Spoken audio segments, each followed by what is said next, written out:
আজকে আপনাদের সামনে আমি দুইটা বিষয়ে কথা বলবো। এক নম্বর কথা হলো,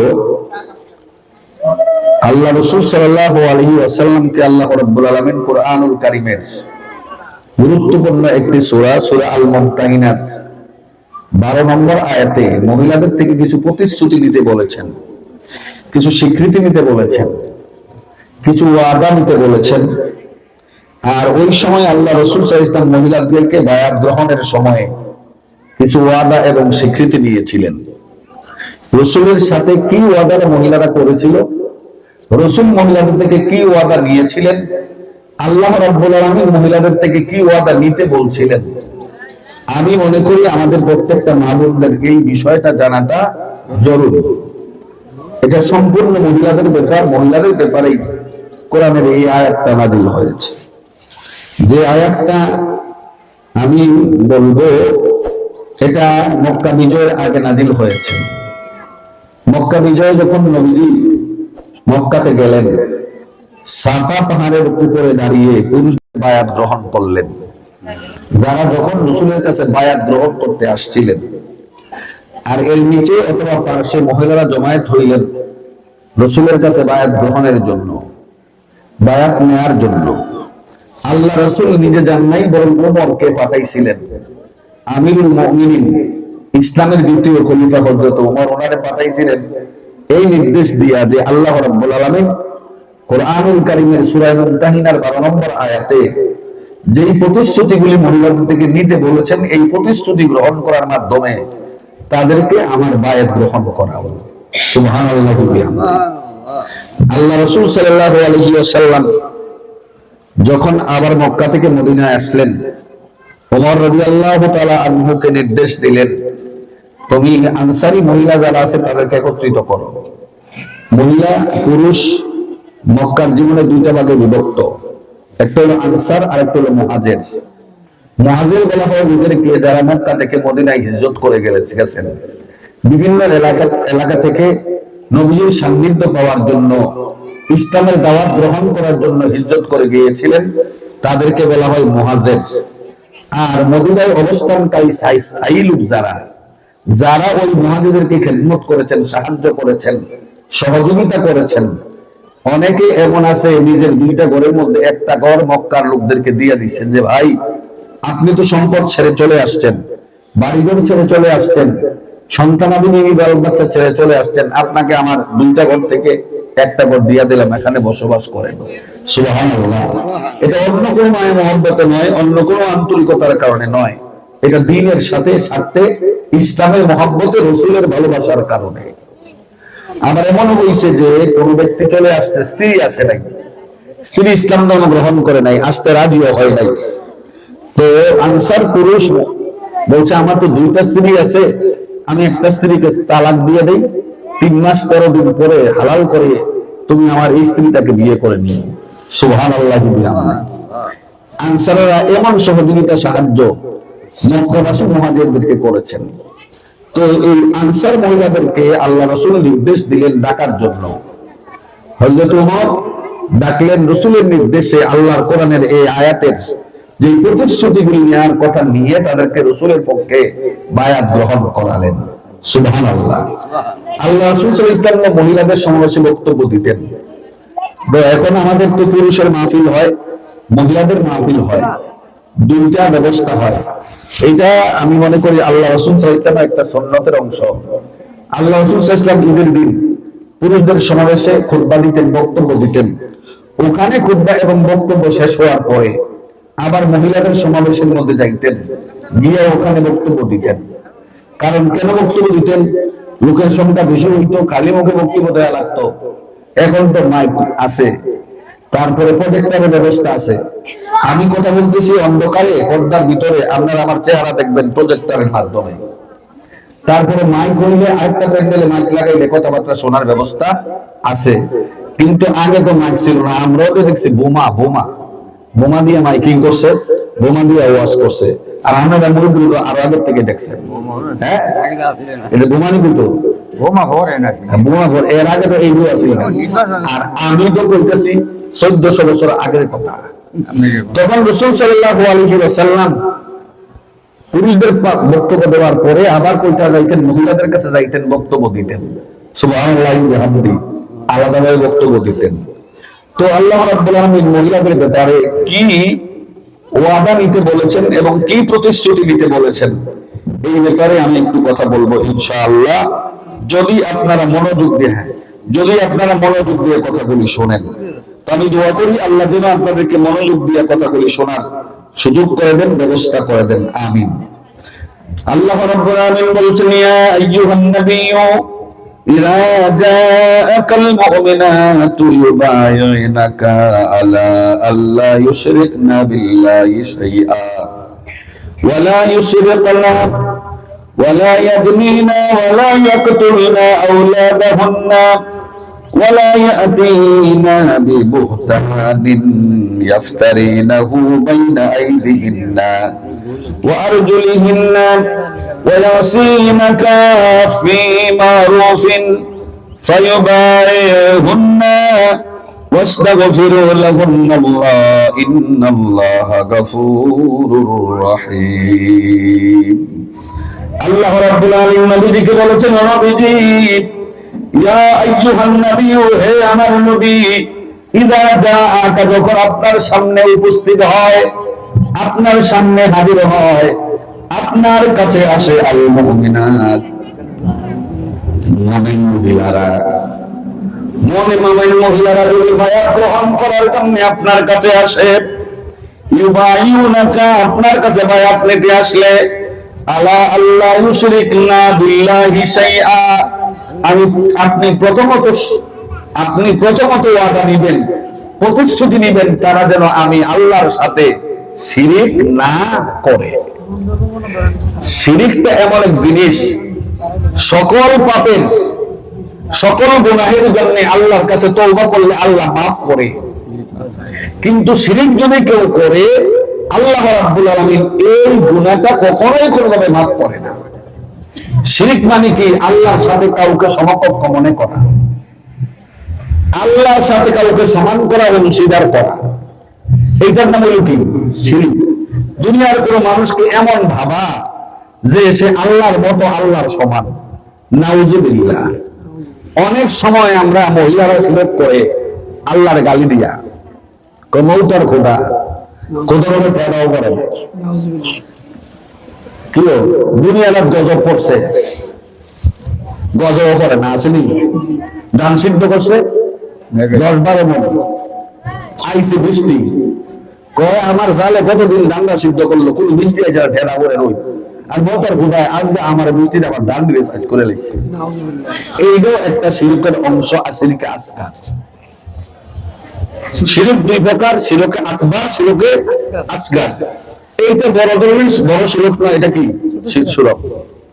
যেমন আপনি পীরের পায়ে গিয়ে সিজদা করলেন, আছে না অনেক মহিলা ল্যাংড়া বাবার পায়ে, বাবা জানের পায়ের মধ্যে গিয়া চুমা খায়, সেজদা করে, বাবার সেবা করে, খেদমত করে। আপনি হইলেন মহিলা, বাবা হইল পুরুষ, আপনি এই বাবার হাউতি পাবেন কিভাবে?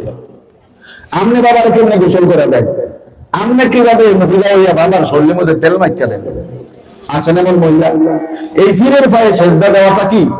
আপনি সেজদা দিলেন কোথায়? নামাজের মধ্যে, আল্লাহর কুদরতি পায়ের মধ্যে। আল্লাহ রাসূল বলছেন আপনি মাটিতে সেজদা দেন না, আপনি মাটির মধ্যে সেজদা দেন, মানে আল্লাহর কুদরতি পাগুলির মধ্যে সেজদা দিলেন। সুবহানাল্লাহ। যদিও আপনি আল্লাহকে দেখতে পান নাই, কিন্তু আপনার আল্লাহ তো আপনাকে দেখতেছে। সুবহানাল্লাহ। যে তোমরা দেখতে পাও না, কিন্তু আমি কি করি? তোমাদেরকে দেখি। আপনি সেজদা দেওয়ার কথা আল্লাহর কুদরতি পায়ের মধ্যে, আপনি সেজদা দেওয়া করার কথা নামাজের মধ্যে, আপনি গিয়া মাজারের মধ্যে সেজদা দিলেন, আপনি গিয়া আপনার বাবার পায়ের মধ্যে সেজদা দিলেন। এই সেজদাটা আপনার জন্য হারাম। আর আল্লাহ রাব্বুল আলামিন বলেছেন মহিলাদের দ্বারা এই ধরনের কাজ একটু বেশি হয়, তাদের থেকে প্রতিশ্রুতি নিয়ে তারা যেন শিরক না করে। রাসূল বলেছেন লা তুশরিক বিল্লাহি শাইআ ওয়া ইন কুতিলতা আও হুররিকতা, তুমি আল্লাহর সাথে কোনো কিছুর সাথে শরীক করবে না। ওই কুতিলতা, যদি তোমাদেরকে হত্যা করেও ফেলা হয়, আগুনের মধ্যে তোমাদের জ্বালিয়ে ফেলা হয়। এ আমার মা বোনেরা, বেলালের জীবনের দিকে তাকিয়ে দেখুন। বেলাল হাহাকার বলতে বলতে এই বেলালকে গরম উত্তপ্ত বালির মধ্যে টানতে টানতে বেলালের পিঠের চামড়াগুলি খসে পড়ে গিয়েছিল, রক্ত পড়তেছিল, পানি পড়তেছিল।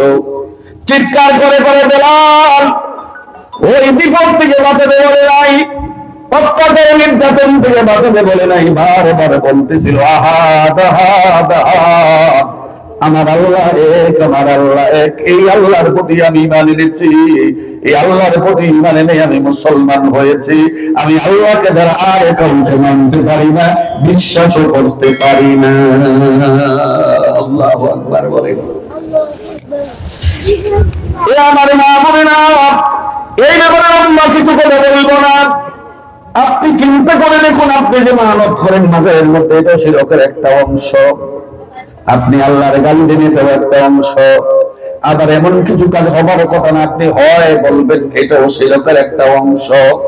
এই জন্য আল্লাহ রাব্বুল আমিন বলছেন, ও নবীজি, মুমিনা মহিলারা যখন আপনার কাছে আসবে বায়াত গ্রহণ করার জন্য, আপনি তাদেরকে নসিহত করুন, আপনি তাদের থেকে অঙ্গীকার গ্রহণ করুন, প্রতিশ্রুতি দেন তারা যেন আল্লাহ তুশরিক বিল্লাহি শাইআ, আল্লাহর সাথে যেন তারা শিরক না করে। আবার কিছু কিছু ব্যাপার আছে, শিরক হলো এইটা, মান সাল্লা ইউরা ফাকাদ আশরাকা, ওয়া মান সামা ইউরা ফাকাদ আশরাকা, ওয়া মান তাসাদ্দাকা ইউরা ফাকাদ আশরাকা। রাসূল বলছেন, লোকদেরকে দেখাইবার জন্য কোন ইবাদত করাটাও শিরকের অন্তর্ভুক্ত।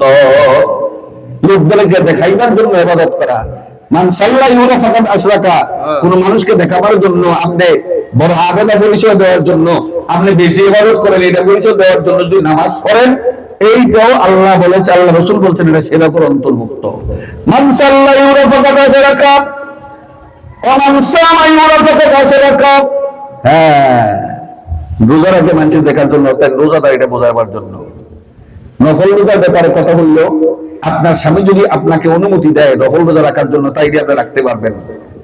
আর স্বামী যদি অনুমতি না দেয়, আপনি নফল রোজাও রাখতে পারবেন না। এখানে রোজার চাইতে স্বামীর নির্দেশটা কি গুরুত্বপূর্ণ। অনেক এমন আছে, জামাই গাইলা তুমি রোজা রাখো, গেলে তোকে আমার খবর আমার লগে যাবে, তোমার লগে যাবে না, আমি রোজা হওয়া এটা মানুষের দেখাইতেছে।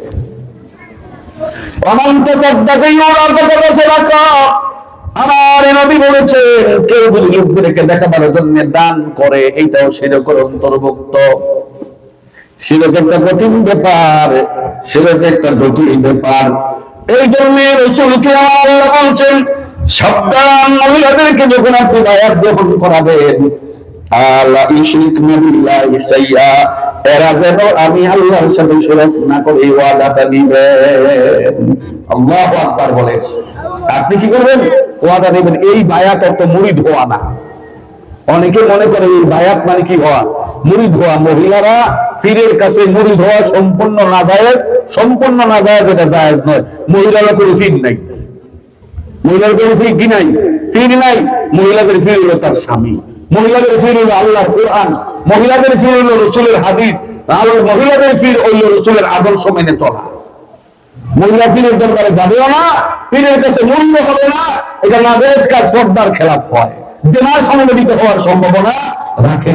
মহিলারা মাজারে যাবে না, মাজারের মধ্যে সেজদাও করবে না, ওখানে গিয়ে মহিলাদের জিয়ারত করাও জায়েজ নয়। কিভাবে যদি কারো দোয়া করতে মন চায় কোন পীরের জন্য, ঘরের থেকে দোয়া করবেন, এটা জিয়ারতের অংশ হিসেবে হয়ে যাবে। এই বায়াত মানে মুরিদি না, পীর মুরিদি না।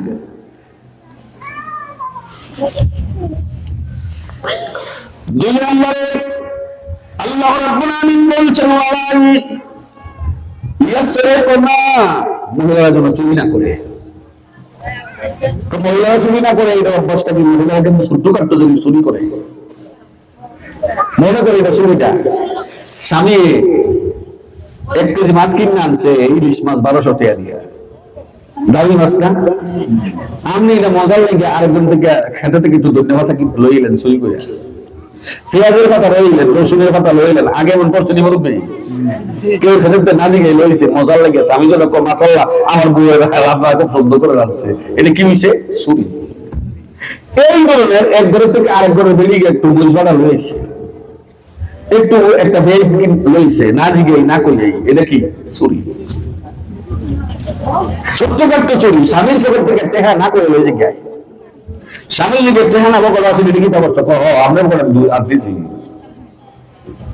আমরা বলতে আমি জ্ঞান দিতাম, এরপর দুজন ঝগড়া শুরু হয়ে যায়। তো রাসূল তখন এই কথাটা বলছেন। হ্যাঁ, আবু সুফিয়ানের স্ত্রী হিন্দা প্রশ্ন করলেন, ইয়া রাসূলুল্লাহ, আমরা যে বললেন আমরা চুরি না করতাম, আমরা তো আবার একটা চুরি অভ্যাস আছে, কি? আমার স্বামী আবু সুফিয়ান কৃপণ মানুষ। হ্যাঁ, আমি কই আমার টিয়া পয়সা দেয় না, বাচ্চা স্কুলে যাইতে হলে মার কাছে 10 টাকা চাই, এমন আছে না? মেয়ে স্কুলে যেতে হলে বাবার কাছে কয় না, মার কাছে আমার 10টা টাকা দেন, একটু বিস্কুট খাই দিও বাবা, দুটো একটা সিঙ্গারা খাবো, এমন কয় কিনা? নিত্য প্রয়োজনের কিছু খরচের কাজ লাগে। আমি সকালে বের হয়ে গেছি, আবার মাহফিল করে যাইতে রাইতে 2টা বাজবো। কালকে সকালে ভাবিছি 7টার সময় বাইরে যাইতে 12টা বাজছে, ওই মাহফিলে গিয়ে 12:50 আমার মনে যাচ্ছে শুয়েছি। তো ভাই 2টা সারাদিন বাচ্চারা জ্বালায় তো মারই জ্বালায়, চাইলে কিছু মায়ের কাছে চায়, এখন 10টা টাকা চাইলো মায়ের তো 10 টাকা দিতেইব, মেয়ে যে 20টা টাকা চাইলো দিতেইব, বাচ্চা সিলেতেছে তারা কিছু তো দিতেইব। যেমন কালকে মাহফিলে যে মেলা জমছে না, এই মেলার মধ্যে বাচ্চারা আমাদের সময় মার কাছে চিল্লাইয়া মার লোক পাগলামি করে ভাব থেকে 20-50 টাকা 100 টাকা আনছে না। তো ভাবে যে বাড়িতে নেই, এবারে যে বিদেশ, এবারে যে চাকরি নকরি করে, এই মায়ের ফোন বাচ্চারা দিব কোথেকে? এইটি কিছু নিত্য প্রয়োজনীয় খরচ আছে, আমি আমার কাছে চাইলেও আমার স্বামীর কাছে চাইলে কৃপণ মানুষ দেয় না। এখন আমি যে মাঝে মধ্যে এবারে দেহারি এটা শুনি প্রশ্নের একটা গুরুত্বপূর্ণ প্রশ্ন না? আপনারা মহিলাদের কিন্তু এই ধরনের একটা প্রশ্ন থাকতে পারে, আমি কথাটা ব্যাখ্যা দিলাম। আল্লাহ রাসূল কয়, যেহেতু তোমার স্বামী কৃপণ, তোমার এই নিত্য প্রয়োজনীয় টাকাটা দেয় না, যা তোমার না নিলেই নয়, এমন টাকা যদি তোমার স্বামীর পকেট থেকে তুমি নাও, এটা তোমার চুরি হতো না। তো এখানে বললে কি করে বলে হইল? আমার ওয়াইফ আমার মাঝে মধ্যে বলে, কয় আমার আল্লাহর রহমতে কোন মানুষ আমার কাছে একটি হনা নাই, আমি এই জন্য হাসরের মধ্যে জবাব দিতে পারবো। মাঝে মধ্যে আপনার পড়তে 20-50 টাকা দিই, এইটার লাগে যদি জবাব দেওয়া লাগে এই চিন্তায় আছে। আমি কই না, এটার লাগে তোমার জবাব দেওয়া লাগবে না, আমি তোমার স্বাধীন করে দিলাম। তো বেশি নিলে কিন্তু বিপদে আছো, কারণ মহিলারা বেশি চাপ দিলে সুযোগ দিলে একখানে বেশি লেগে দেবো না। কথা ঠিক কিনা? এমনকি এই বলবে 20-50 টাকা 100 টাকা দিলে আমি মাফ করে দিলাম, তুমি আমার কাছে মাফ চাওয়া লাগবে না, মৃত্যুর পরে এই নিয়ে কোনো টেনশনের কোনো দরকার নাই। আমার তো দরকার নেই, এটা আপনার ছেলে মেয়ের দরকার। কি বলেন হয় কিনা? একটু সাফে রাখতে হয়। তো আল্লাহ রাব্বুল আমিন রাসূলকে বলছেন, ও নবীজি, আপনি মহিলাদের যখন বায়াত গ্রহণ করবেন তখন বললেন লা ইউসরিফনা, তারা যেন চুরি না করে। আমার মা মহিলারা স্বামীর পক্ষে মামলারে দেওয়ার জন্য, ভাই বোনকে দেওয়ার জন্য, আপনার অন্য কোনো খাতিরের মানুষকে দেওয়ার জন্য পকেট থেকে টাকা চুরি করা জায়েজ নাই, অন্যের গর্তে টাকা চুরি করা জায়েজ নাই, মাল সামানা চুরি করা জায়েজ নাই। আমি যেটা বলতেছি, আপনি রান্না করতেছেন, রান্নার সময় একটা পেঁয়াজের গর্তে নিয়ে এমন শর্ত দেয়, যে শর্ত মাইনে নেওয়ার মতো না। কত নিয়ে আমার শহরে যাইতেব, মারি বাদ দিতে না, বাবারে বাদ দিতে না, ভাইয়ের লোকের কথা বলতে না, হেগুলোকে ডেকে না দিলে তোমার কথা আমি খাইতাম না, আমার ভাত লাগতে আমার দিয়ে দেবো।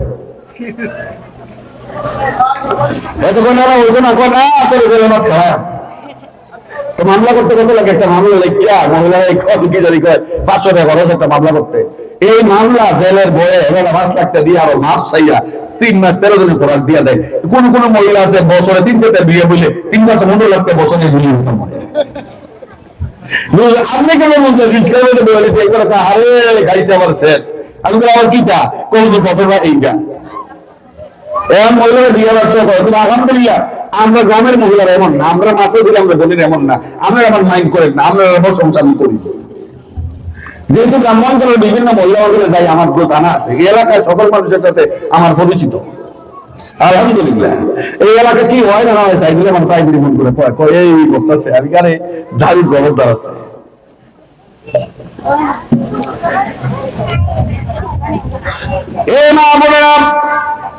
এই জন্য বলছে ছোট্ট ছোট্ট চুরি করে তুমি তোমার জীবনটাকে নষ্ট করে দিও না, আমলটাকে নষ্ট করে দিও না। আল্লাহ বলেছেন এই ব্যাপারে অঙ্গীকার নেওয়ার জন্য। 3 নম্বরে আমার আল্লাহ রাব্বুল আলামিন বলছেন তিন নম্বরে যেটা বলেছেন ওয়ালা ইয়াজনিন, তোমরা জেনা ব্যভিচার করিও না। আল্লাহু আকবার বলেন। আল্লাহ রাসূল বলেছেন মাইয়াদমাল্লি বাইনা লিহিয়াইহি ওয়া মা রিজলাইহি আদমাল্লাহুল জান্নাহ, কোন ব্যক্তি যদি তার দুইটা জিনিসের হেফাজত করতে পারে, আমি আল্লাহ তার জান্নাতের, আমি রাসূল তার জান্নাতের জামিনদার হয়ে যাব, আমি তার জান্নাতের জিম্মাদার হয়ে যাব। সাহাবারা জিজ্ঞেস করলেন ইয়া রাসূলুল্লাহ কোন দুইটা জিনিস? এক নম্বরের জিনিস হলো মহিলারা যদি তার দুই চোয়ালের মধ্যবর্তী স্থান তার মুখটাকে যদি হেফাজত করতে পারে, মুখটাকে যদি কি করতে পারে, হেফাজত করে, মুখটা দিয়ে যেই দেয় এই দিয়ে কয়। মাশাআল্লাহ, মহিলা মা বোনদের একটা অভ্যাস বানাছে, দুই মহিলা একখানে বললে কত রঙের কথা, কত দোষের কথা, জামার বিরুদ্ধে কথা কয়, শ্বশুরের বিরুদ্ধে কথা কয়, দেওরের বিরুদ্ধে কথা কয়, আপন সন্তানদের বিরুদ্ধে কথা কয়, মুখটার মধ্যে টেকসো নাই, এটা ঠিক মতো ঠিক রাখতে পারে না। কি কথা ঠিক কিনা? এই জন্য আল্লাহ বলছেন মা ইয়ারফিযু বিল কাওলি বিল্লাহি লাদাইহি রাকীবুন আতীদ। ও বান্দা বান্দীরা, তুমি যে তোমার মুখ দিয়া কথা বলতেছো, এই জবান দিয়া কথা বলার স্বাধীনতা আমি তোমারে দিছি, শক্তি তোমারে দিছি, জেনে রাখো, জেনে রাখো। এই কথাগুলি গ্রহণ করার জন্য, এই কথাগুলি রেকর্ড করার জন্য, এই কথাগুলি তোমার আমার মধ্যে নিযুক্ত করার জন্য কিরামান কাতিবিনা ইয়ালামুনা মা তাফআলুন, দুইজন ফেরেশতা বসে আছে, তারা রেকর্ড করতেছে। হাসরের ময়দানে গেলে তুমি দেখবা কতজনের বিরুদ্ধে তুমি বদনাম করছো, কতজনের বিরুদ্ধে তুমি মিথ্যা অপবাদ দিছো, কতজনের বিরুদ্ধে তুমি গীবত করেছো, কতটা ঘরের মধ্যে তুমি ফেস লাগাইছো, স্বামী স্ত্রীর মধ্যে ঝগড়া লাগাইছো, ভাই ভাইয়ের মধ্যে ঝগড়া লাগাইছো।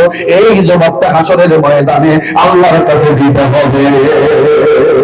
অনেক মহিলা এখন গান গায়ে বেশি গায়ক, মোবাইলে গান করে মোবাইলের মধ্যে ফেসবুকে ছেড়ে দেয়, টিকটক টিকটক টিকটক করতে দিছে মরে,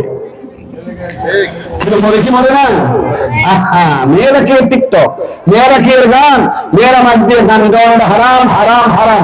বিয়ার মধ্যে গীত গেও তো নাকি এখন কমছে, ডিজাইন চেঞ্জ হয়েছে, শয়তানি চলে কিন্তু ডিজাইন চেঞ্জ হয়েছে। আগে মহিলা কি জানি সুন্দর গান বলতো,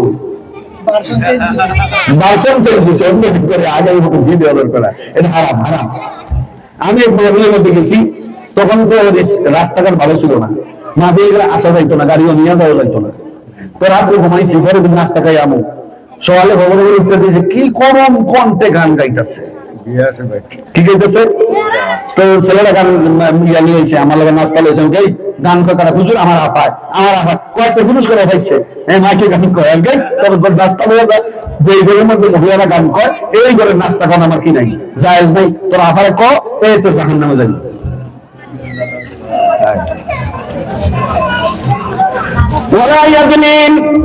আপনি জানা করবেন না, জানার ভিতরে সমাজ তো ছেয়ে গেছে। এক সময় যারা করলে জেনাকারদেরকে সমাজ থেকে বয়কট করে দেওয়া হইতো, এখন ডিজিটাল পদ্ধতিতে জেনা করলে কেউ বুঝেও না, জানেও না, সমাজ তারে কিছু বলেও না। কারণ দেশের মধ্যে এমন অবৈধ আইন হয়েছে যে আইনের কারণে কেউ যদি জেনার বিচার করে তারে আরো মামলা দিয়া জেল খাটাইয়া দেয়। আমরা দেখতে পাই, আমরা শুনতে পাই, স্বামী থেকে বিদেশের মহিলা পরকীয়া প্রেম করে, মোবাইলের মাধ্যমে প্রেম করে, ফেসবুকে স্ট্যাটাস দেওয়ার মাধ্যমে প্রেম করে। এই প্রেম করে তার সংসারের পরিণতি হয়, খারাপ অবস্থা হয়ে যায়, নিজের জান মাল জনজীবন দুষ্ট হয়ে যায়। আপনি যেটা করবেন চোখের দেওয়া হতে পারে, চোখ দিয়ে যদি খারাপ নজরের কারো দিকে তাকান, জমানের দেওয়া হইতে পারে, পরিকল্পনার দেওয়া হইতে পারে, বাস্তবের দেওয়া হইতে পারে। আমার আল্লাহ রাব্বুল আলামিন বলছেন কেউ যদি জেনা করে, পুরুষ হোক আর মহিলা হোক, তার 100টা বেদ করতে হবে। আর এমন জোরে জোরে বেদ দিতে হইব, 100টা সঠিকভাবে দিলে জায়গাতেই মারা যাইবে। আবার যদি বিবাহিত কোন পুরুষ পরকীয়া প্রেম করে জেনা ব্যভিচার করে, আল্লাহর নবী বলেছেন যে কায়ের মাস্টার মধ্যে বলা হয়েছে তাকে কমর পর্যন্ত গাইরা মাটির নিচে পাথর দিয়ে দিনে মারতে মারতে ইডাইতে একবারে তার জীবনটা শেষ করে দিতে হবে। সমাজের মধ্যে আজকে যারা ব্যভিচারের মধ্যে ছেয়ে গেছে, পুরুষেরা আজকে নষ্ট হয়ে গেছে, মহিলাগুলি আজকে নষ্ট হয়ে গেছে। মা বোনেরা, যারা তোমার জীবনটাকে নষ্ট করে, তোমার পরিবারের জীবনটাকে নষ্ট করে, তোমার আমলটাকে নষ্ট করে, তোমার ইমানটাকে নষ্ট করে, তোমাকে জান্নাতি মহিলার পরিবর্তে জাহান্নামী মহিলা বানাবেন। এই জন্য আমার আল্লাহ আমার রাসূল বলছেন ওয়ালা ইয়াজনি, এরা যেন জানা ব্যভিচার না করে এই ওয়াদাটা নেন। আল্লাহু আকবার বলেন। এরপরে আল্লাহ রাব্বুল আলামিন বলেছেন ওয়ালা ইয়াকতুলনা আওলাদাহুন্না। আল্লাহু আকবার বলেন, গুরুত্বপূর্ণ। আরে কিছু বাচ্চা কাঁদতেছে, চোখে করে আরে সাইদুর রহমান বুদ্ধিমান, আমি কোনো চোখে পড়েছে, বাচ্চা তো শান্তি হয়ে যায়। আল্লাহ তার হায়াত দারাজ করে দেয়। ওয়ালা ইয়াকতুলনা আওলাদাহুন্না, আমার আল্লাহ বলছেন মহিলারা যেন সন্তান হত্যা না করে। কোন মহিলা সন্তান হত্যা করে? এটা পেটের আগে, পেটে আসার আগে জন্ম নিয়ন্ত্রণ যেটা বলা হয় আমরা, এই জন্ম নিয়ন্ত্রণ আমাদের দেশটাকে নষ্ট করছে। হ্যাঁ, আল্লাহ অস্তিত্বের উপরে হাত দিছে। ওয়ালা তাকতুল আওলাদাহুন্না মিন খাসিয়াতি ইমলাকিন নাহনু নারযুকুহুম ওয়া ইয়্যাকুম। আল্লাহ বলছেন মহিলাদেরকে, পুরুষদেরকে, তোমরা তোমাদের সন্তানদেরকে হত্যা করো না। কেন? তোমরা রিজিকের ভয় করতেছো, খাওয়াইবা কেমনে ভয় করতেছো, লেখাপড়া কেমনে ভয় করবা ভয় করতেছো, জায়গা তুমি দিয়া যাইতে পারবা কিনা পারবা না এই চিন্তাটা করতেছো। আল্লাহ বলছেন নাহনু নারযুকুহুম ওয়া ইয়্যাকুম, আমি তোমাদের রিজিকের ব্যবস্থা করি এবং তাদের রিজিকের ব্যবস্থা করি। তাদের রিজিকের ব্যাপারে তোমার টেনশন করে কোনো লাভ নাই। আমাদের দেশে আইন কি যে ছেলে হোক মেয়ে হোক দুটি যথেষ্ট। হ্যাঁ, দুটো হলে ভালো, একটি আরো ভালো আছে না, অনেক কিছু। আর না হইলে আরো ভালো হয়, কথা ঠিক কিনা? এই জন্ম নিয়ন্ত্রণ করে হত্যা, এবসন করে ফেলা, ঔষধ খেয়ে বাচ্চা নষ্ট করে ফেলা, অথবা বাচ্চা যেন পেটে না আসে এই ধরনের ঔষধ সেবন করা, পদ্ধতি করা, এটা সম্পূর্ণ নাজায়েজ, সম্পূর্ণ নাজায়েজ। এক জায়গায় দেখলাম এক মহিলার দুইটা ছেলে, মেয়ে নাই, খুব সুখের সংসার, স্বামী থাকে বিদেশে। এখন এই দুইটা ছেলে দুই ভাই গেছে বাজারে, মানে পুকুর পাড়ে বিকেল বা দুপুরে হাঁটতে গেছে। বড় পুকুর, পুকুরের মধ্যে ফেলে গোলাগুলি করে দুটো ভাই মরে উঠছে। দুটো ভাই মরে উঠছে। এখন আর সন্তান আসেনি। মহিলা কানলে কি আর কি সন্তান হওয়া দেব? এখন মহিলাও আবার কি লাইগেশন নাকি বোঝানি কয়, হ্যাঁ লাইগেশন কয়। এইবারে ওই যে বাচ্চা অনেক পদ্ধতি, মানে নারকে বন্ধ করে দেওয়া, অপারেশনের মাধ্যমে এই করে দিচ্ছে। কারণ ছেলে দুটো সুখের সংসার। এখন স্বামী তো বিরক্ত বাড়িতে কয় আমার এই সংসার কে খাইবো, আমার এই বাড়ি ঘর কে দেখবো, আমার তো সন্তান দরকার। আবার তুমি ওই অপারেশন করে লাইগেশন করে লিখছো, আমাদের তো বিয়া করা লাগবে। আর বাবা বসে বিয়া করার ঘরে ওই বইলে ওলামালা করেছে না, এই যে ঘুরান বই হেগুলি দিচ্ছে তালাক, এমনি সংসার আছে, দুনিয়াও শেষ, আখেরাতও শেষ। এমন আছে কিনা, হয় কিনা? আপনি মনে করছেন একটা সন্তান আপনি ভালো করে লালন পালন করবেন, এই সন্তানের দেবতা হইলে, আতুর হইলে, ল্যাংড়া হইলে, কুইডা হইলে, সন্ত্রাস হইলে, এই সন্তান আপনার উপকারের পরিবর্তে কি করবে? ক্ষতি করবে। আবার কোন কোন করে দেবে এক গড়ে 5 ফুট 7 ফুট। আমাদের এলাকায় এক গড়ে 11 ভাই আছে। কয় ভাই? 11 জন ভাই আছে। 11টা সন্তান কিনে জন্ম দিল, আর মেয়েও আছে। এই বেলা 11টা সন্তান কিনতে পারলো। হইতে পারে 11টা সন্তানের মধ্যে একজনের সন্তানটা আল্লাহর ওলি হতে পারে, একজন একটা মেধাবী হইতে পারে, যে ডিসি হবে, এসপি হবে, দেশের ভবিষ্যৎ হবে। কি বলেন? একটার দ্বারা ভাই 10টা কিনবো, উঠতে যাইব। কি বলেন ঠিক কিনা? হ্যাঁ, মনে করেন এক দ্বারা আমি দেখছি 4 ভাই ভালো কষ্ট করে নিষ্কা চালা ভাত খায়, কোন মতে সুদে ভাতটা টেয়া বলছে আইন না, একটার বিদেশ পাঠাইছে, করা পাঠাইছে একটার হেঁটে গিয়া ঋণটা পরিশোধ করে কয় আর কিছু দরকার নাই, আমি টেহা ভাই আমার দ্বিতীয় ভাইটার আনাম। হেঁটে বিদেশ থেকে বন্ধু বান্ধবটা টেহা হাওয়া পরাত লইয়া আবার দ্বিতীয় ভাইটার নিচ্ছে। এইবার 2 ভাই মিললা তৃতীয় ভাইটার নিচ্ছে, 3 ভাই মিললা 4 ভাই চতুর্থ ভাইটার নিচ্ছে। যাইতেছে এক ঘরে কয় ভাই মিলে? 4 ভাই। এখন তারা খরচ টরচ দিয়া, সংসারের খরচ দিয়ে যদি মাসে 20,000 টাকা করে আয় হয়, 25,000 টাকা মাসে 1 লাখ টাকা আয়, ইতালির সংসার পানি উঠে চলতো না? কি বলেন? আর একটা দিনে রুগীরা চাকরিও করতে পারে না, খেয়ে সংসারও করতে পারে না, লেখাপড়া পারে না, তার বড় বিপদে আছে। এমন হয় কি হয় না? এই জন্য আমি বলছি বোনেরা, সন্তান দিয়ে আমার আল্লাহ, সন্তান নেই আল্লাহ, সন্তান রিজিকের মালিক আল্লাহ, আপনার রিজিকের মালিক আল্লাহ। আপনি ইচ্ছা করলে একটা সন্তানকে মানুষ বানাইতে পারবেন না। অনেকের সন্তান এমন আছে লেখাপড়া করাইতে গিয়ে হাজার হাজার টাকা তার পিছনে নষ্ট করে, তার ব্রেইন বালানা, তার মনোযোগ বালানা, তে আদরের রাবের তো হাতে কথা আছে না গ্রামে, আদরের রাবের তো ইয়া তে কিচ্ছুই করে না। আবার 5-7 সন্তান গেলে আবার করে কিনে খোঁজখবর নাই, স্কুলে যায় কিনা খোঁজখবর লোক করে না, কাপড় চোপড় বেরি না, কিন্তু এমন ব্রেইনের ব্রেইনি, তার ব্রেইনটা এমন ব্রেইন মাত্র সবই করে বালায়, তো বড় কিছু হয়ে যায় সমাজের মধ্যে, দেশের মধ্যে। এই জন্য আল্লাহ রাসূল সাল্লাল্লাহু আলাইহি ওয়াসাল্লাম বলছেন, ওয়ালা তাকতুলু আওলাদাহুন্না, মহিলারা যেন তাদের সন্তানকে কি করে হত্যা না করে, ওয়ালা ইয়াতিনা বিবুহতানিহিন্না ইয়াফতারিনাহু। এরপরে বলছে সন্তানদের ব্যাপারে যেন কেউ কোনো অপবাদ না দেয়। সন্তানের ব্যাপারে অপবাদটা কি? আমাদের সমাজের মধ্যে অপবাদ ঘটতেছে, পরকীয়ার কারণে অন্য পুরুষের সাথে সম্পর্ক, সন্তান যেটা জন্ম দিচ্ছে এইটা নিজের স্বামীর না, ওই পরকীয়া প্রেমিকের, কিন্তু জানে এটা যে আমার স্বামীর সন্তান না, এটা আরেকজনের, এইটারে মিথ্যা অপবাদ দিয়া বলে এটা আপনারই সন্তান। এখন আমার বাঁচানোর সুযোগ নাই, স্বামী চালাক, এটা বুঝ পরীক্ষা করলে ডিএনএ টেস্ট করলে বুঝ জ্বালায়, কিন্তু কে যায় ডিএনএ টেস্ট করতো, এমন হয় কিনা? অনেক জায়গায় এমন আছে স্বামী বান্দা, স্বামীর কারণে স্ত্রীর সন্তান হয় না, উনি ফেরে কি প্রেম করে আরেকজন থেকে সন্তান নেয়, নিয়ে আপনার বলে গেছে আপনারই সন্তান।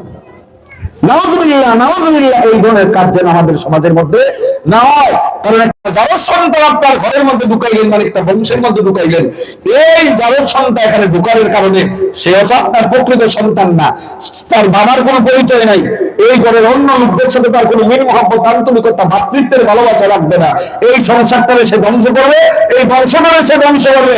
একটা জারজ সন্তান একটা সমাজ এবং দেশকে ধ্বংস করতে পারে। আছে আমাদের ইতিহাসে যারা সন্তান আমাদের দেশকে ধ্বংস করছে, সব কথা কম যেত না, কইলে আমরা মূল্যায়ন করতো না,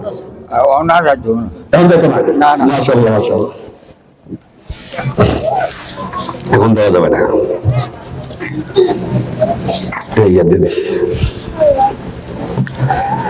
হ্যাঁ, তাই কি করে সন্তানদের ব্যাপারে এই ধরনের অপবাদ দেওয়া যাবে না।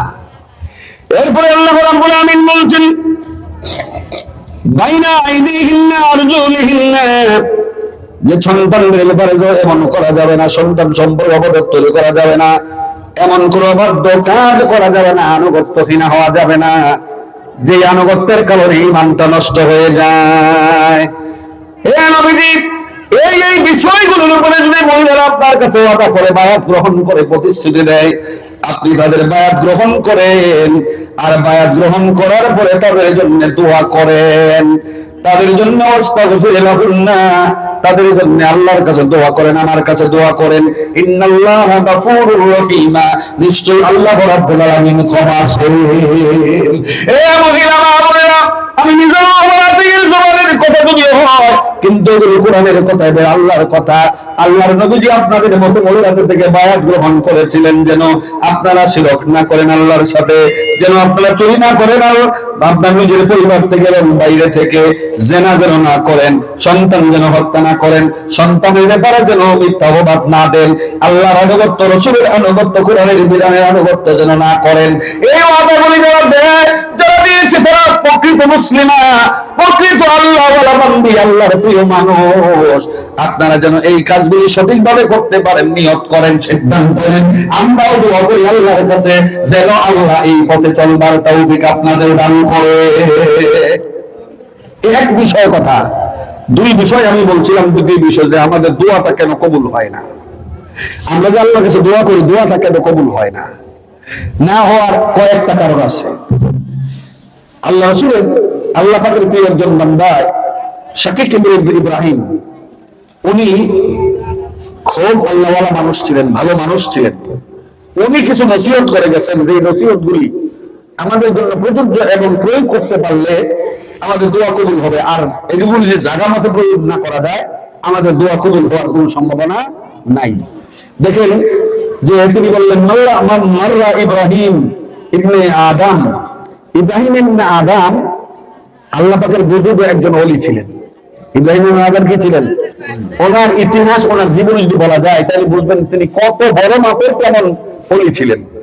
এই বিষয়ে কথা বলা দরকার নাই। ফি আসওয়াকি বাসরা, বসরার একটা বাজারের মধ্যে তিনি গেলেন। কে গেলেন? ইব্রাহিম ইবনে আদম। ইজতামান নাসু ইলাইহি, তাকে দেখে অনেক মানুষ ভিড় জমাইছে, অনেক মানুষ একত্রিত হয়েছে। আল্লামা সাইদি সাহেব যদি বেঁচে থাকতো, তিনি যদি আমরা সানোয়ার বাজারে কোনোদিন আইতেন, বাজারে মানুষ বাজার করলে নেই, দোকান ফাট ফালাই দিয়া বাজারে মানুষ সবাই গিয়ে সাইদি সাহেবের দেখার জন্য হাজির হইবে। সুবহানাল্লাহ। বড় মাপের একজন ওলি আলেম যদি আসে, মানুষ একত্রিত হয় তার সাথে দেখা করার জন্য, ভিড় জমায়। ইজতামান নাস, মানুষ বই একত্রিত হইল ইলাইহি, তার কাছে। ফাকালু লাহু ইয়া আবা ইসহাক, বললেন, কি বললেন? সবাই বলল যে হে ইব্রাহিম ইবনে আদম, ইন্নাল্লাহ তাআলা ইয়াকুলু ফি কিনায়া, আল্লাহ রাব্বুল আলামিন আমাদের উদ্দেশ্যে একটা কথা বলেছেন। কি বলছেন? উদউনি আস্তাজিব লাকুম, তোমরা আমার কাছে চাও, আমার কাছে দোয়া করো, চাইলে আমি দিয়া দিব, দোয়া করলে আমি দোয়া কবুল করব। এই কথাটা কার? আল্লাহ। আল্লাহ রাব্বুল আলামিন তার কিতাবের মধ্যে বলেছেন যে উদউনি আস্তাজিব লাকুম, কেউ যদি আমার কাছে চায়, আমারে ডাকে, আমি তাদের ডাকে কি করব? সাড়া দিব। আল্লাহ যে বললো আমাদের ডাকে সাড়া দিবে, কিন্তু ওয়া নাহনু নাদউহু মুনযু দাহরিন ফালা ইস্তাজিবু লানা, আমরা তো প্রায় সময় আল্লাহরে ডাকি, প্রায় সময় আমরা আল্লাহর কাছে দোয়া করি, প্রায় সময় আল্লাহর কাছে চাই, প্রায় সময় আল্লাহর কাছে কান্নাকাটি করি, কিন্তু আল্লাহ তো আমাদের ডাক শোনে না।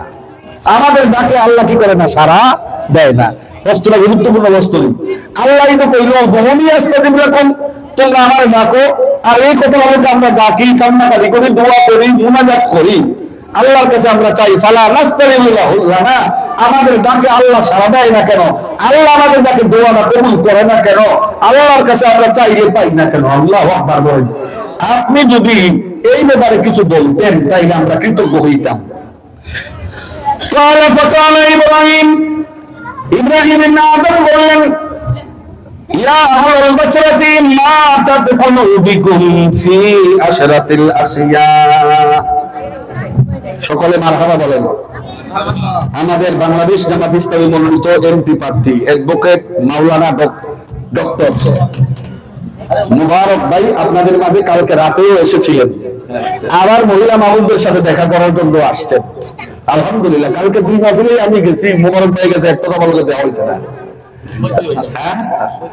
ওবাই ভাই আইছে, আচ্ছা উমর সাহেব আইছে, এবং মুসলিম রহমান আইছে, জুবাইর আইছে, আবু ইউসুফ আইছে। মাশাআল্লাহ, যেরকম মারহাবা। অনেক নেতৃবৃন্দ আসছেন, মুবারক ভাই আসছেন, আপনাদের উদ্দেশ্যে কিছু কথা বলবেন, আপনাদের দিকে দোয়া দিবেন এবং দোয়া নিবেন ইনশাআল্লাহ। তিনি বললেন, তোমরা যে আমার কাছে প্রশ্ন করলা, জানতে চাই না আমরা দোয়া করি, আল্লাহ আমাদের ডাক শোনে না কেন? আমি এই ব্যাপারে তোমাদের 10টা কথা বলবো। আচ্ছা, এই 10টা কথা মাইনা করলে তোমাদের দোয়া কবুল হবে, আর এই 10টা কাজ করার কারণে তোমাদের দোয়া কি হয় না? কবুল হয় না। আল্লাহু আকবার বলেন। এই কথাগুলো অত্যন্ত গুরুত্বপূর্ণ। মাহবুবের আমরা যে দোয়া করি, আল্লাহর কাছে ডাকি, আমাদের ডাকটা কবুল হয় না কেন? এক নম্বরে তিনি বলেছেন, আরাফতুমুল্লাহ ওয়া লাম তুআদ্দু হাক্কাহু। সুবহানাল্লাহ, আমরা আল্লাহকে চিনি, আমরা আল্লাহকে কি চিনি? আল্লাহ আল্লাহ বলেও ডাকি, আল্লাহকে চিনি, আল্লাহ আল্লাহ বলে ডাকি। তিনি যে আমাদের স্রষ্টা, তিনি যে আমাদের সৃষ্টিকর্তা, এই কথা আমরা ঘোষণা দিই। ওয়ালাম তুআদ্দু হাক্কাহু, আমরা কিন্তু আল্লাহর হক আদায় করি না। আল্লাহর হক কি করি না? আদায় করি না। আল্লাহর কথা বলি আমরা মেনে চলি না। আল্লাহর হকটা কি? রাসূল বলছেন আল্লাহর হকটা হলো আনতা আবুদুহু, আমরা তার ইবাদত করব। আমরা কি করব? তার ইবাদত করব। ওয়ালা তুশরিকু বিহি শাইআ, আমরা তার সাথে আর কাউকে শরীক করব না। ওয়া হাক্কাল ইবাদি, বান্দার হক হইল আলাল্লাহি আই আল্লাহ ইউআযিমু মাল্লা ইউশরিক বিল্লাহি শাইআ, বান্দা কি করবে না? আল্লাহর সাথে শরীক করবে না, আর আল্লাহ তাকে জাহান্নামের আগুনে জ্বালাবে না। আমি মহিলাদের সামনে আর কঠিন কিছু বললাম না, শুধু একটা কথাই বলি। আল্লাহ বলছেন আল্লাহ গোলামি করার জন্য, আল্লাহ বলছেন আল্লাহর দাসত্ব করার জন্য। ওয়া খালাকতুল জিন্না ওয়াল ইনসা ইল্লা লিয়াবুদুন, আল্লাহর দাসত্ব এবং গোলামি করা ছাড়া আল্লাহকে খুশি করার কোনো সুযোগ নেই। ইবাদত করলে ঠিকই আল্লাহ আল্লাহ রাহে। দেন না কিছু কিছু ফকির ফকর আছে না, আমরা আব্বা টাব্বা আছে না, হুম হুম করতে করতে নাচতে নাচতে সারা রাত কাটা লাই, আর মাথা ঘুরে উপর করতে হয়েছে মানে বুঝে ঘুরে দিন গায়, তারা ডাক্তারের কাছে নেওয়া লাগে, কিন্তু পরের দিন তার ফজর নামাজ নাই। এতে তার চুরি ঠিক আছে, গোশ ঠিক আছে, সুদ ঠিক আছে, তো এটা তো এই জিকিরটা হলে দাউতারি একটা, এই জিকিরটা আল্লাহরে ফাঁকি দেওয়ার অর্থে শামিল হয়ে গেল। বলছে তোমরা আল্লাহর চিনো, আল্লাহ আল্লাহ ডাকো, আল্লাহ সৃষ্টি করতে তো মানুষ জান্নাত আছে জাহান্নাম আছে, এগুলো চিন্তা করে, কিন্তু আল্লাহর হক মানে আল্লাহর ইবাদত করো না। আর এই জন্য আল্লাহ রাব্বুল আলামিন তোমাদের ইবাদত কবুল করে না। বলতেছিলাম মামুনা, বেশি দেরি করবো না, কম সময়ে আমি বাকি 9টা কারণ 2 মিনিট করে বললে তো 9 থেকে 18 মিনিট হয়ে যাবে, 2 মিনিট করতে কইলাম না, 1 মিনিট করে কথাগুলি বলবো আপনাদের কাতারতে। এরপর আল্লাহ হযরত ইব্রাহিম আদম বললেন, কারাতুম কিতাবিল্লাহি ওয়া লাম তা'মালু বিহি, তোমরা কোরআন শরীফ পড়ো ঠিক আছে, সুবহানাল্লাহ, খুব গুরুত্বপূর্ণ, মনে কিন্তু কোরআন শরীফ পড়ে, তোমরা কোরআন শরীফ পড়ো ঠিকই, কিন্তু ওয়া লাম তা'মালু বিহি এটাকে আমল করো না। আপনারা কোরআন শরীফ পড়েন, বেশ ভালো কথা, ধন্যবাদ। কোরআন পড়তে হবে, মান কারা আরফা মিন কিতাবিল্লাহি ফালাহু বিহি হাসানাতুন ওয়াল হাসানাতু বিআশারি আমসালিহা قال لا أقول ألف لام حرف ولكن ألف حرف لام حرف ميم حرف। কেউ যদি কোরআন শরীফের একটা অক্ষর তিলাওয়াত করে, আল্লাহ তার আমলনামার মধ্যে 10টা নেক লিখায়া দেয়। যেই ঘরে কোরআনের তিলাওয়াত হয় এই ঘরের মধ্যে রহমত এবং বরকত বেড়ে যায়। যেই ঘরের মধ্যে কোরআনের তিলাওয়াত হয় এই ঘরের মধ্যে শয়তান ঢুকতে পারে না। যেই ঘরের মধ্যে কোরআনের তিলাওয়াত এই ঘরে জেনাবি বিচারের তাসির পড়ে না, লোকগুলি ভালো থাকে, সম্মানিত হয়। কিন্তু এই কোরআন যে আমরা পড়তেছি, কোরআনের মধ্যে আমাদেরকে কি বলেছেন, কি আমল করার কথা বলেছেন? কোরআনের আমাদের কথা বলেছেন আমরা নামাজ পড়ি না, কোরআনের মধ্যে রোজার কথা বলেছেন আমরা রোজা রাখি না, কোরআনের মধ্যে হজের কথা বলেছেন আমরা হজ করি না, কোরআনের মধ্যে সুদ খাওয়ার নিষেধ করেছেন আমরা সুদ খাই, গ্রামীণ ব্যাংকের মাধ্যমে, বিভিন্ন এনজিও সংস্থার মাধ্যমে। কোরআনের মধ্যে ঘুষ খাওয়ার কথা নিষেধ করেছেন, আমাদের লোকেরা ঘুষ খায়। কোরআনের মধ্যে পর্দার কথা বলেছেন, আমরা পর্দা করি না। কোরআনের বিরুদ্ধে আল্লাহ মিথ্যা কথা বলতে নিষেধ করেছেন, আমরা মিথ্যা কথা বলি। কোরআনের মধ্যে গীবত করতে নিষেধ করেছেন, আমরা গীবত করি। কোরআনের বিরুদ্ধে বদনাম করতে নিষেধ করেছেন, আমরা বদনাম করি। আমরা একে অপরের বিরুদ্ধে মিথ্যা অপবাদ দেই, তহমত দেই। আমার এখানে বলছে তোমরা কোরআন শরীফ পড়ো ঠিক আছে, কিন্তু কোরআনের আমল না করার কারণে তোমাদের দোয়াগুলি কবুল হয় না। 3 নম্বরে আদাতুল হুব্বু হুব্বু রাসূলিল্লাহি সাল্লাল্লাহু আলাইহি ওয়াসাল্লাম আলাম তারাকতুম সুন্নাতাহু, বলেছেন তোমরা নবীকে ভালোবাসো, নবীর মহব্বত তোমাদের মুখে মুখে আছে, নবীর মিলাদ পড়ো, দুরূদ পড়ো ঠিকই, কিন্তু তোমরা তারাকতুম সুন্নাতাহু, এই নবীর সুন্নাত তোমরা মানো না। আমাদের সমাজে দেখবেন সুন্নির অভাব নাই, নিজে মুখে মুখে সুন্নি দাবিদার, কিন্তু রাসূলের সুন্নাত দাড়ি তার মধ্যে নাই, রাসূলের সুন্নাত টুপি তার মধ্যে নাই, রাসূলের সুন্নাত লেবাস তার মধ্যে নাই। রাসূলের সুন্নাত যেগুলি রাসূল করেছেন, যেই কাজগুলি রাসূল করেছেন, যেই কথাগুলি রাসূল বলেছেন, যেই কথাগুলি নবীজি সমর্থন করেছেন, এটাকে বলা হয় সুন্নাহ।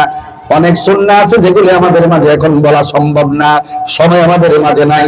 তোমরা নবীকে ভালোবাসলে কি হবে? রাসূলের সুন্নাত তোমার মধ্যে না থাকলে তোমার দোয়া কবুল হবে না। আল্লাহর নবী নবী গো আপনি নবী আমার জীবনের জীবন। আরে ঘাট আর কি নাচানাচি মেডিটেশন আছে। আল্লাহর নবী নবী গো আপনি নবী আমার জীবনের জীবন। এই জীবনের জীবনে কয় রাসূল এই কাজ করে গেছে, এই কাজ করে না। রাসূল যেগুলি বলে গেছে এগুলি মানে না। রাসূল যেটাকে সমর্থন করেছেন এটা আমরা সমর্থন করি না। এই জন্য বলছে তোমাদের দোয়া কবুল হয় না।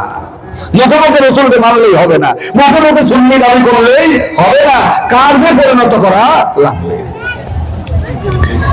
এরপরে রাসূল বলছেন আদাইতুম আদাওয়াতিশ শাইতান ওয়াকাফতুমুহু, তোমরা শত্রুকে শয়তানকে শত্রু মনে করি ঠিকই, কিন্তু শয়তান থেকে বেঁচে থাকো না, বরং আরো শয়তানের পদাঙ্ক অনুসরণ করো। শয়তান তোমাদের ফির হয়ে যায়। শয়তান যেই পথে চালায় এই পথে তোমরা চলো, শয়তানের রাস্তাটা ভালো করে ধরো। কথা ঠিক কিনা? শয়তান শত্রু, এটা মন বুঝতেছো ঠিক, এর ফলে শয়তানের পদাঙ্ক অনুসরণ করতেছো। কারণ শয়তান তো তোমাদের ক্ষতি করবে। শয়তানকে যখন নাকি জান্নাত থেকে বের করে দেওয়া হলো, লাআনাতের 3 দিন পরে দেওয়া হলো, তাকে জাহান্নামী ঘোষণা দেওয়া হইলো। সে আল্লাহর কাছে কইছিল, আল্লাহ আমার জাহান্নামী বানাইছো, বেহেশত থেকে বার করে দিছো, আমার অভিশপ্ত বানাইছো, কোনো আপত্তি নেই, তবে আমার দুইটা দোয়া তুমি কবুল করতে হইব, দুইটা আবদার তুমি কবুল করতে হইব। কি আবদার দুইটা? এক নাম্বার হইলো আমার কিয়ামতের আগ পর্যন্ত হায়াত দিতে হইব। এই বড় সাথে কিন্তু বয়স আছে, দুনিয়া আদম বানানোর সবাই তার বয়স ওদের কাছে নেই। হ্যাঁ, এমন কোন জায়গা নাই যে চেষ্টা দিছে না শয়তানের। আরে বংশবিদ্যার আছে তো, বংশ আছে, বংশ, হ্যাঁ বংশ আছে, মানুষের মতো হয় না, অন্য সিস্টেম। তো আমার এই পর্যন্ত হায়াত দিতে আল্লাহকে যত কবুল করলাম। দুই নম্বর হলো আমার এমন একটা ক্ষমতা দিতে হবে যেন আপনার মোমেন বান্দাদের রোগে রেশায় রক্তের কণিকা পর্যন্ত আমি দুইটা তাদেরকে সহজে দিতে পারি, ক্ষতি করতে পারি। আল্লাহ করে এই দোতরে দিলাম, তুই এত খুশি হইস না, দিছি যে দিছি, তুই যুক্তি পারতি না, আমার বান্দারা তোর দৌড়াইয়া তারাই করার ব্যবস্থাও আছে। আল্লাহু আকবার বলেন। শয়তান আমরা শয়তানকে তাড়াবার ব্যবস্থা আছে কিনা? আউযু বিল্লাহি মিনাশ শাইতানির রাজিম। আল্লাহ শয়তান ক্ষতি থেকে আমাদের বাঁচিয়ে রাখো। শয়তান দৌড়ুন শুরু করে। আমি যখন নামাজের মধ্যে দাঁড়াই তখন শয়তান দৌড়ুন শুরু করে। আমি যখন কোরআন তিলাওয়াত করি তখন শয়তান আমার কাছে থাকতে পারে না। আমি যখন কোনো ভালো কাজ করি শয়তান তখন কাছে থাকতে পারে না, দূরে চলে যায়। শয়তানকে তোমরা শত্রু মনে করে দিই, কিন্তু শয়তানের বিরুদ্ধে তোমাদের কোনো ভূমিকা নাই, শয়তানের পথেই তোমরা চলো, এই জন্য তোমাদের দোয়া কবুল হয় না। এরপরে বলছে কুনতুম নুহিব্বুল জান্নাতা ওয়া লাম তা'মালু লাহা, তোমরা বলো আমরা জান্নাত চাই, আমরা জান্নাত চাই, আমাদের আল্লাহ জান্নাত দিয়া দাও।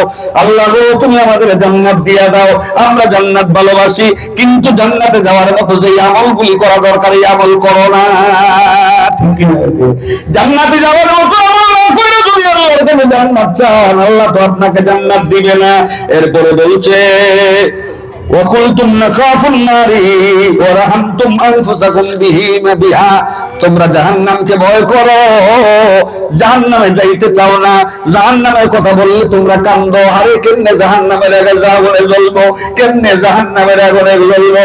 কিন্তু জাহান্নাম থেকে বেঁচে থাকার জন্য যেই ভালো কাজগুলি করা দরকার, জাহান্নাম থেকে বেঁচে থাকার জন্য যেই ইবাদতগুলি করা দরকার, এই ইবাদত তোমরা করো না, এই জন্য তোমাদের দোয়া কবুল হয় না।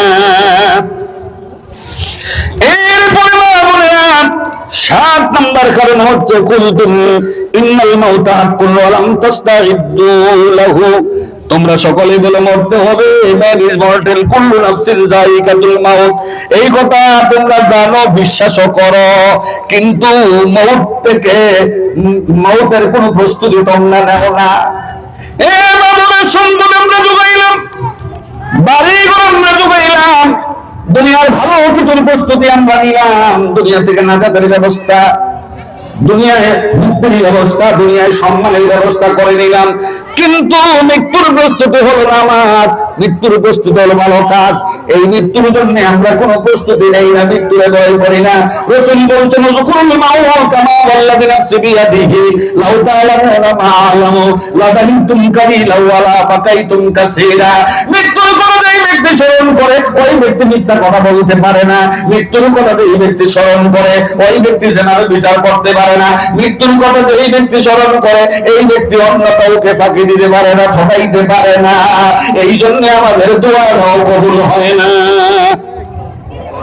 এরপরে বলতেন আস্তাগালতুম বিউয়ুবি ইখওয়ানিকুম ওয়া নাবাসতুম উয়ুবিকুম, যে তোমাদের নিজের দোষের ভরা, তোমাদের নিজের দোষের কি ভরা, অন্যের দোষ তুমি বিচারো, আছে না? হ্যাঁ, নিজের দোষের অভাব নাই, আয়না দিয়ে নিজের চেহারা দেখে না, নিজের ত্রুটি খোঁজ করে না, আরেকজনের দোষ বিচারে।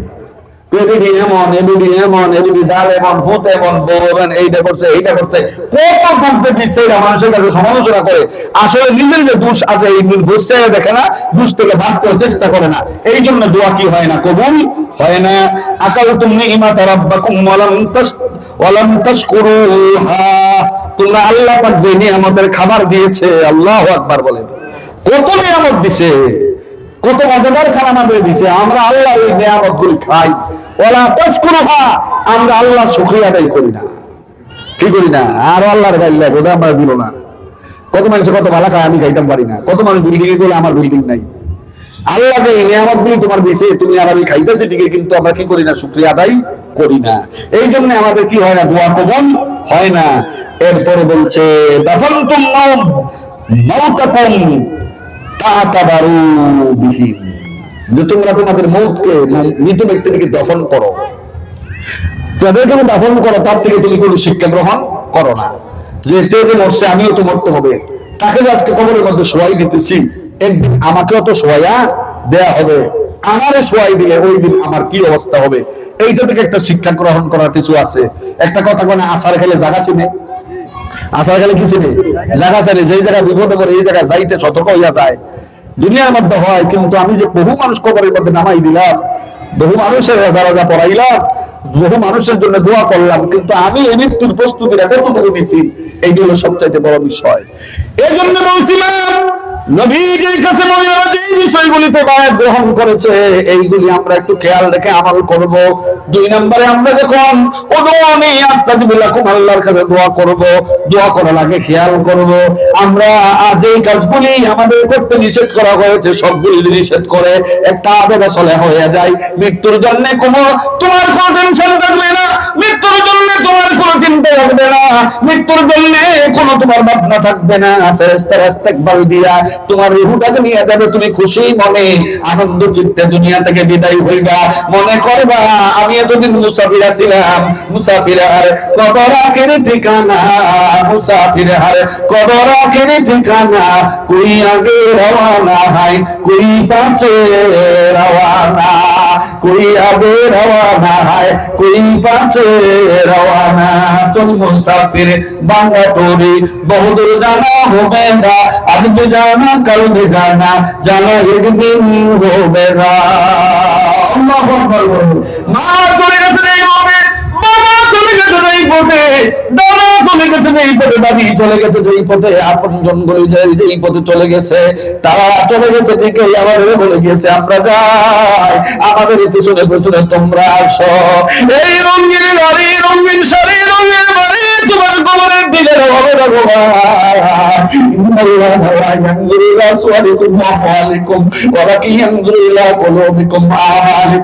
তোমার সুন্দর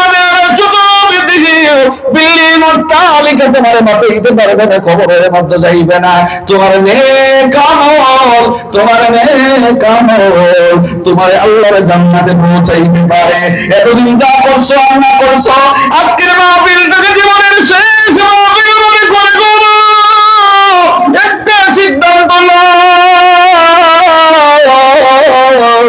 আমি আর জীবনে গুনাহের কাজ করব না, আমি আর অন্যায় কাজ করব না, আমি আর জীবনে নামাজ ছাড়ব না, আমি আর জীবনে রোজা ছাড়ব না, আমি আর স্বামীর বাধ্য হইব না, আমি আমার চরিত্রের